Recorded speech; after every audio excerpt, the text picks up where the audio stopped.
अस्सलाम वालेकुम and hello everyone. क्या हाल है आप सबका? उम्मीद है आप सब लोग ठीक ठाक होंगे, खैरियत से होंगे। This is me Faizan and आप सब लोगों को वेलकम करता हूँ आपके अपने क्रिप्टो यूट्यूब चैनल पे, जिसका नाम है फैज़ ऑन चेन। एंड आज मैं हाज़िर हुआ हूँ कुछ latest crypto news, fundamentals and market updates के साथ। तो जुमेरात का वक्त हो, जुमेरात की शाम चल रही है इस टाइम पाकिस्तान के अंदर, और इस टाइम 15 मई है, और जो मैं वीडियो रिकॉर्ड कर रहा हूँ 7 से ऊपर का वक्त हो चुका हुआ है। यूएसए की स्टॉक मार्केट्स ओपन है, तो देखते हैं कि इस टाइम क्या हालात वाक़या चल रहे हैं बिटकॉइन, इथेरियम एंड बाकी क्रिप्टो मार्केट के।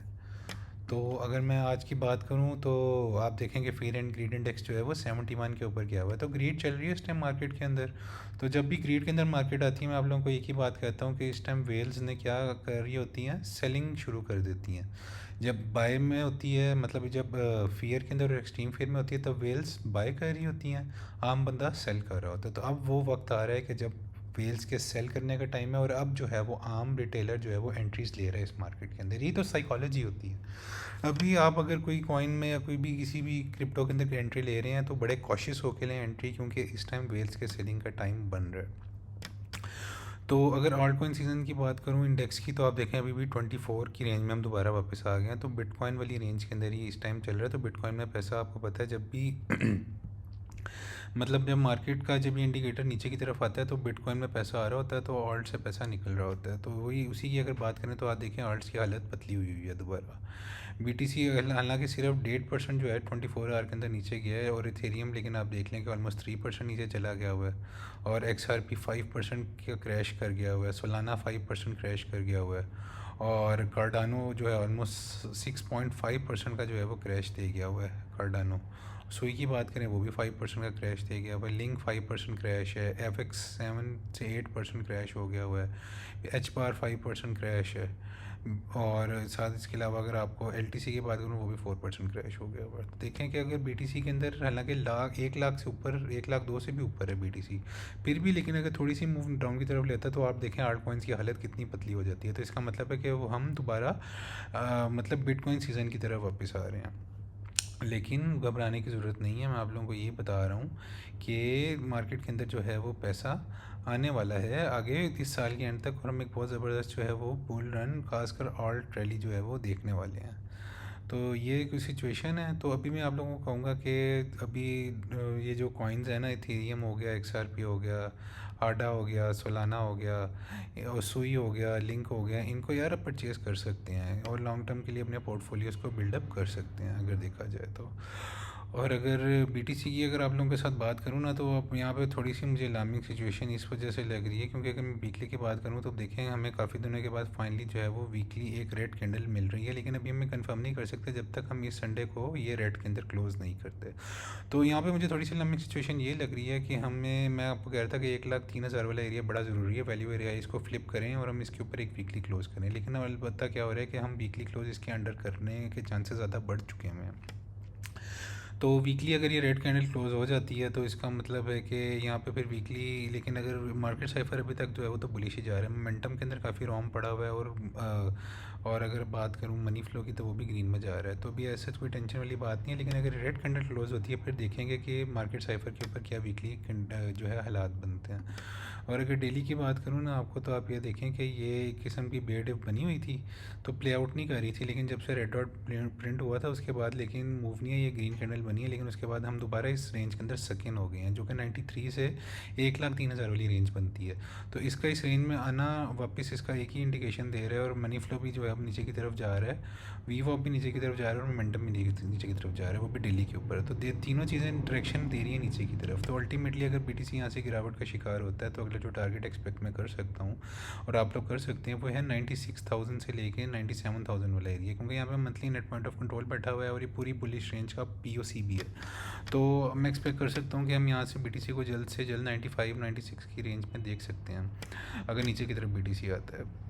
तो अगला टारगेट बनता है 96,700 का, अगर BTC यहाँ से नीचे की तरफ गिर जाता है।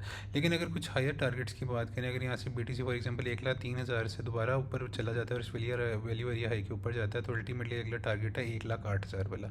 यहाँ पर daily net point of control है और यहाँ पर बड़ी स्ट्रॉन्ग रेजिस्टेंस बैठी हुई है। फिर देखना होगा कि यहाँ से BTC रिजेक्शन लेता है या फिर यहाँ से हम एक न्यू ऑल टाइम हाई की तरफ शूट करते हैं। लेकिन अभी हम 1,03,000 से 93 की रेंज में दोबारा वापस आ गए हैं। तो जब भी BTC वैल्यू एरिया हाई के नीचे क्लोज करता है तो अगला टारगेट होता है पॉइंट ऑफ कंट्रोल, और उस ये वाला जो पॉइंट ऑफ कंट्रोल है, और अगर इसके नीचे क्लोज करेगा तो इस वैल्यू एरिया लो, इस रेंज का लो के जो 92-93 का रीजन बनता है हम वहाँ पे आ सकते हैं। तो ये भी सिचुएशन है, रेंज के अंदर ही हैं हम, तो इस रेंज को आप अच्छी स्काल्प ट्रेडिंग कर सकते हैं मार्केट साइफर को देखते हुए। और ऐसा ही भी देखें नीचे की तरफ पॉइंट आउट करने लगी है, और डेली के ऊपर भी आप ये देखें कि एक किस्म की बेरिश डाइवर्जेंस फॉर्म हो चुकी हुई है। तो खुदा ना खास्ता ये प्ले आउट होती है तो अगला टारगेट फिर हम लो 90s के अंदर भी BTC को आता हुआ देख सकते हैं। तो ये तो मैं डेली टाइम फ्रेम की बात कर रहा था। अगर सर 12 आवर का टाइम फ्रेम दिखाता जाऊँ तो 12 आवर के ऊपर भी आप देखिए कि हमने 12 आवर की जो है वो कैंडल ये वाली इस वैल्यू एरिया हाई के नीचे क्लोज़ कर दिया, हम इस रेंज के अंदर दोबारा वापस आ चुके हैं। तो बस इसका यही मतलब है कि अब अल्टीमेटली अगला ये पॉइंट ऑफ कंट्रोल बनता है, और आप 12 आवर के ऊपर देखें तो एग्रेसिवली मनी फ्लो निकल रहा है मार्केट से, तो और वीवा भी नीचे की तरफ कर्व कर रहा है। तो इसका मतलब है कि, और इससे पहले हमने 3 जो है वो 12 आवर की भी रेड कैंडल्स क्लोज कर दी हुई हैं। तो ये थोड़ी सी टेंशन वाली सिचुएशन तो है BTC की, लेकिन लॉन्ग टर्म के लिए टेंशन वाली बात नहीं है, क्योंकि अगर हम अल्टीमेटली 96 या 93 पे भी आते हैं तो हम यहाँ से दोबारा शूटअप करके वैल्यू एरिया हाई की तरफ दोबारा जा सकते हैं। तो अभी कोई घबराने की ज़रूरत नहीं है, हम जस्ट रेंज को पकड़ें और उसको ट्रेड करें। और अगर मैं आपको 4 आवर का सीन दिखाऊँ ना, अभी 4 आवर के ऊपर क्या सिचुएशन चल रही है, तो आप लोग ये देखिए कि एक मार्केट से, हाँ मार्केट सेवर के ऊपर आप ये देखिए कि मनी फ्लो अलबत्ता जो है वो ग्रीन में फ्लोट कर रहा है, वीवो भी ऊपर की तरफ कर्व कर रहा है, मोमेंटम जो है स्लाइडली नीचे की तरफ मूव कर रहा है। तो कोई घबराने की ज़रूरत नहीं है। अगर हमें यहाँ पे ग्रीन डॉट मिल जाता है 4 आवर के ऊपर तो ये एक अच्छी सिचुएशन बन सकती है, और हम दोबारा इस वैल्यू एरिया के ऊपर क्लोज दे सकते हैं। तो अभी 50-50 सिचुएशन है, कोई ना बुलिश कह सकते हैं हम इस सीन को, ना बेरिश कह सकते हैं। तो आज 9 बजे वाली कैंडल को देखने की बड़ी ज़रूरत है 4 आवर के ऊपर अगर देखा जाए तो मैं तो ओवरऑल बुलिश ही हूँ अगर लॉन्ग टर्म के लिए भी देखा जाए ना। और ये तो अभी सिचुएशन बन गई BTC की। और अगर इथेरियम की आप लोगों को बात करूँ तो मैंने कहा आप लोगों को इथेरियम को थोड़ा सा टारगेट दिखाता जाता हूँ। 4 आवर के ऊपर इथेरियम के ऊपर एक यार बुलिश बेरिश डाइवर्जेंस बनी हुई है, देखें रेड डॉट्स प्रिंट हो रहे हैं, मनी फ्लो दोबारा नीचे की तरफ जाने लग गया है, जबकि हम इसके ऊपर एक हायर हाई बना रहे हैं। तो अगला जो टारगेट कुछ अगर इथेरियम यहाँ से करेक्शन लेता है तो अगले टारगेट हैं 1950 से लेके 2000 वाला एरिया, और साथ ही यहाँ पे 200 EMA भी बैठा हुआ है 2030-34 वाला। तो यहाँ पे मैं एक्सपेक्ट कर सकता हूँ अगर हम नीचे की तरफ एग्रेसिवली फॉल करते हैं तो 1900 से 2000 वाला एक ऐसा एरिया है जहाँ पे आप इसको अच्छा खासा एक्यूमुलेट कर सकते हैं इथेरियम को, यहाँ से ये फाइनली ऊपर की तरफ शूट अप करेगा। उससे पहले ये 2140 2100 वाला एरिया पे बड़ा इंपॉर्टेंट है, हो सकता है हम 2000 वाले एरिया पे आए ना, और इथेरियम हमें 2100 पे आने की अपॉर्चुनिटी दे दे। अगर ये भी अपॉर्चुनिटी हमें दे देता है तो ये भी बड़ी एक गनीमत समझें आप इसको, और इथेरियम को यहाँ पे एक्यूमुलेट कर सकते हैं। क्योंकि अल्टीमेटली जब इथेरियम ने यहाँ से ऊपर की तरफ शूट अप करना शुरू करना है तो अगले जो टारगेट्स होने चाहिए आप लोगों के वो एक 3200 वाला एरिया 3200 वाला, और फिर 3600 वाला एरिया बनता है, जहाँ पे आप इथेरियम को अगर आप थोड़ा थोड़ा प्रॉफिट बुक करना चाह रहे हैं तो इन एरियाज़ पे बुक कर सकते हैं। और एक मेरे यूज़र ने बताया हुआ था मुझे कि आडा के ऊपर जो है वो आप ज़रा मुझे बता दें क्या सिचुएशन बन रही है आडा की। तो अभी मैं आडा का आपके सामने फ्रेश एनालिसिस करता हूँ, और इसकी अभी मैं आपको कुछ सिचुएशन बताता हूँ आडा की। तो आडा की यार एक मैसिव ना ये रेंज बनी हुई है। अभी मैं आपके सामने आडा की लेटेस्ट सिचुएशन बताता हूँ। अगर मैं आडा की यहाँ से लेके यहाँ तक अगर ये रेंज ड्रॉ करूँ ना,